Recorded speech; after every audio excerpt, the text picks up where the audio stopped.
And I know Brexit's not perfect, but it hasn't been the calamity that was predicted. Oh, it was never going to be the calamity that was predicted. I mean, the Remainers had what they called, or we called at any rate, Project Fear, which was deliberately to alarm people to suggest that it couldn't work. And then ever since we've had Brexit, if it rains, people blame Brexit. And gradually that narrative is taking hold and it needs to be repulsed. I mean, you've named some things, but when you look at one of those deals that you mentioned, the Trans-Pacific Alliance, I mean, for heaven's sake, that's worth 15% of the global economy. Now, that's big stuff. And as that progresses, we're really going to see a massive difference. We haven't, of course, had to pay the sub to the EU.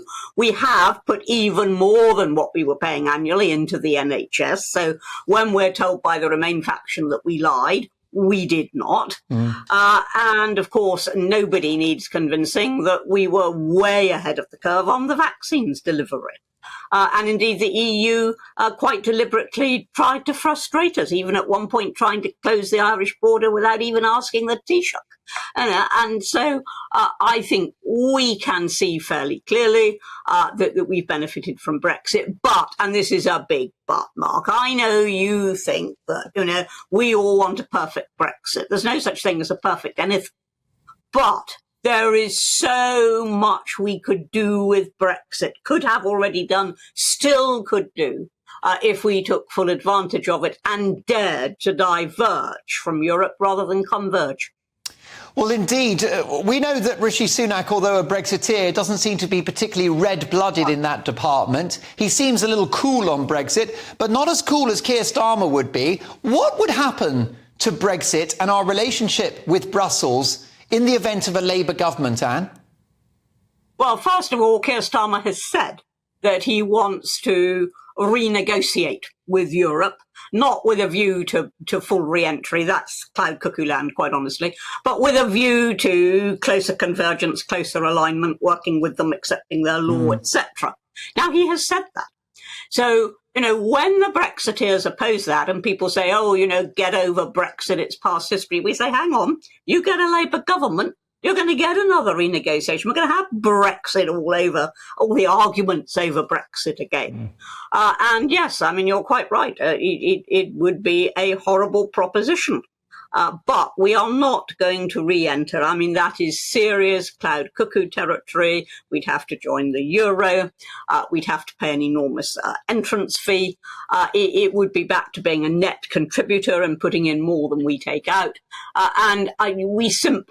I don't believe the country wants to go through that all over again. But having come out in name rather than in fact, we can make it a lot more fact. The problem is the unholy mess that successive Conservative prime ministers made of Northern Ireland.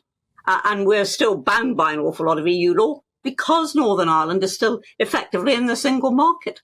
And it was never necessary to do it that way. That is something which we're going to have to face up to. We like to think, it's okay, it'll all go quiet and we'll get used to it. No, we're going to have to face up to that. Already the DUP won't power share.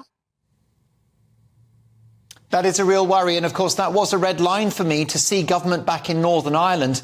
Anne, what about those Remainers, though? The likes of Michael Heseltine, your former colleague in the Conservative Party, Alistair Campbell, borderline war criminal, bleating about Brexit, blaming everything for Brexit.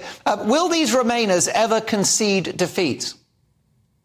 Probably not for a long time. Eventually, defeat will just become a fact of life and they're going to have to accept it, but not for a long time. But interestingly, I was at a dinner over the weekend, which was being addressed by Michael Heseltine, in which, although it wasn't remotely relevant, indeed was probably against the conventions, he ended up with a peroration about how we would one day have to rejoin the EU.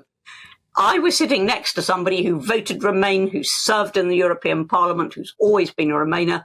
And he said to me that once the decision was taken, he became a Brexiteer. And because of what's gone on ever since, he is now, his words, a rampant Brexiteer. And I just roared with laughter and said, "You're joking." And he said, "No, I'm not."